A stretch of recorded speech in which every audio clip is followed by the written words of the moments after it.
who was running. But my son introduced me to him. Are you a politically active person? I used to be years ago, but not anymore. That's up to the kids. I didn't even ask you, are you a citizen? Oh, yes. Oh, I've been a citizen for 40-some years. Wow. Well, let's put it this way. You couldn't get a good job if, you went in and you filled out your application. Are you a citizen? In those days they asked you. And if you said no, forget it, especially working in a bank.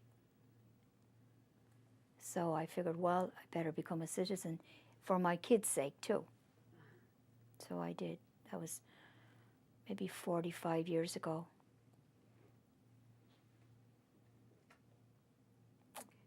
That's that. And my last question is there anything I haven't asked you about that you would like to add to our interview? Anything? God, you've asked me everything. I hope I've answered it correctly. No, you've asked me about going back to Ireland, and I do enjoy going over there. My brother is blind, and he's a great man. He goes to church every day. He never misses. And he goes into Mohill every Thursday. The bus picks him up at the house, and he goes in and he has a dinner there and a pint of Guinness. And I've been to the place and I can't remember it. It's a Gaelic name, but he goes in there. Nurse Reynolds is the nurse, the head one there. And they pick up, maybe 15 or 20 people, bring them in for the day. That's one day a week. And he loves it. In the beginning, he didn't want to go, oh, not me, I'm not going. You're not going to get me in that place. And then once he got in there and he got his dinner and he got his pint of stout, and you pay so much, I don't know how much it cost. And he loves it. Now he wants, my brother went home this past May or June to see him. And my brother was going back on a Thursday, which was his day for going into Mohill. He wouldn't stay at home. He said, I wish you good luck and I'll see you next year. That's it. So I tell them, don't go home, don't be home on a Thursday when your brother has to go to Mohill, because he's not going to stay at home for you or anyone else. Oh, he doesn't stay. Well, I don't expect him to when I go home, because he was very good to my mother. I was here, my brothers were in England. He was at home. He took care of my mother. My mother never had to go into a nursing home. Today, it's just like here. They put the parents in a nursing home. He didn't. He had the farm. He took care of the cattle and everything else. And he took care of my mother and made her dinner and her breakfast.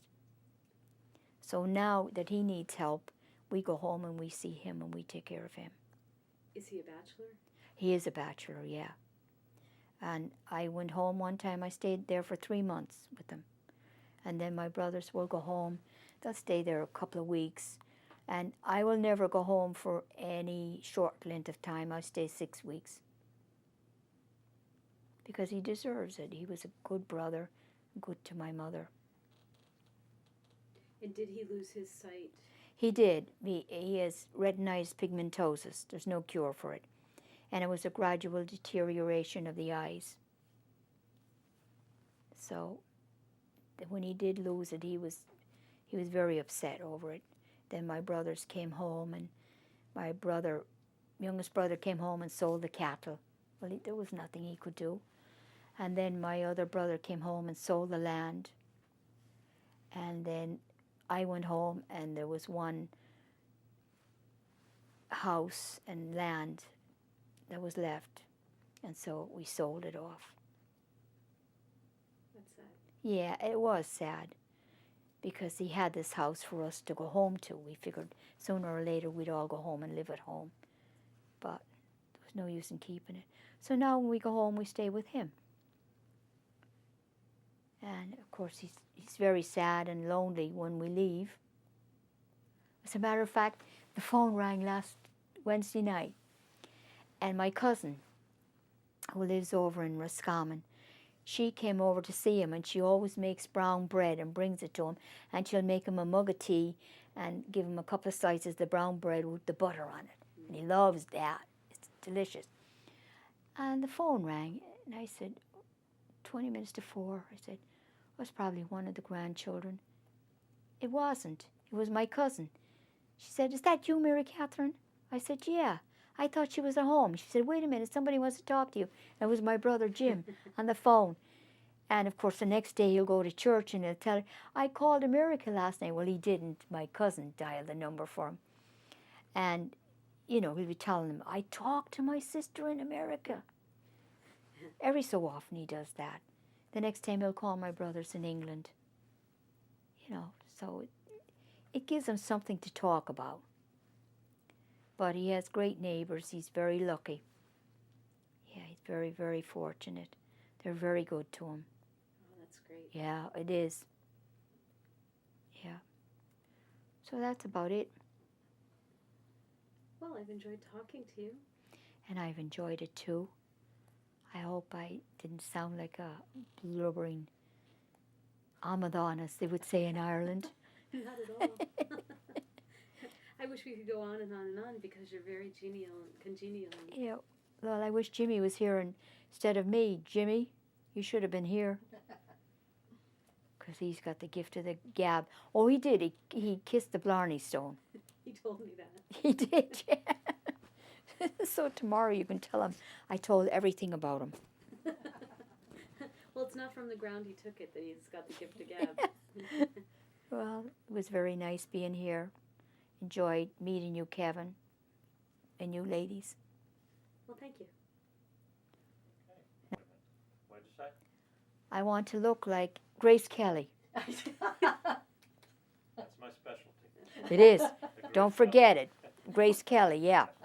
And 110 pounds. My poor daughter-in-law would be saying, what's keeping her? 10 after 5. Okay, so I'm going to roll. Okay, so tell us what that picture is now. You don't have to point to it. I can see it, but just tell us what the picture is.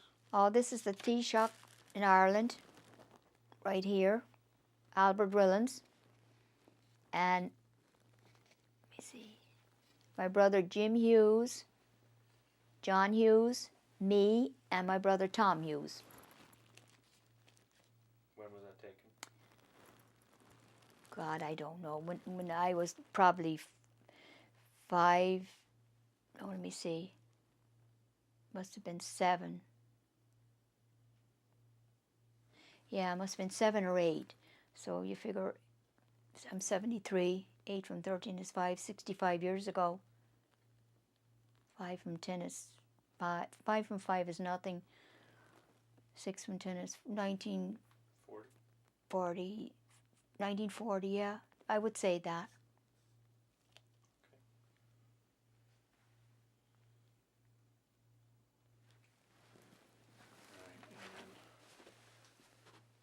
Okay, so just tell us what that is. That's my passport coming from Ireland to the United States on May. This was taken in March of 1950. And that's me, Mary Catherine Hughes.